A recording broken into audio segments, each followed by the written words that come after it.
Magandang hapon. Sa mga nakaraan, nalalaman natin nagkakagulo na sila Zoe at Don Pepe. At si Giselle at Moira ay nag-aaway dahil nalaman ni Moira na wala talagang maikaso sa kanya.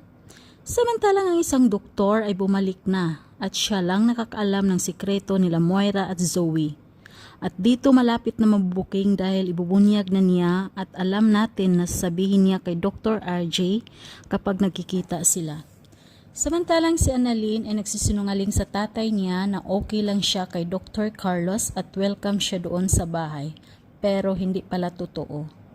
Natutulog siya sa isang kwarto na walang aircon at puno ng mga gamit parang bodega. Samantalang si Zoe ay nagsusumbong siya sa daddy niya at ito ay kinakampihan sa daddy niya at nagagalit kay Don Pepe. At ito na nga, nakikita na sila Fidel at Dr. RJ at sinasabi niya na may pinapagawa siyang DNA test at alam niya ang result samantalang si Dr. Pepe ay gustong magpapaternity test dahil kay Zoe kasi nafe-feel talaga niya na di niya apo si Zoe dahil sa sobrang sama ng ugali. Malalaman na kaya ang katotohanan na si Annalyn ang tunay na apo at anak ni Dr. RZ, hindi si Zoe? Hanggang dito na lang, aabangan natin bukas. Maraming salamat po. God bless.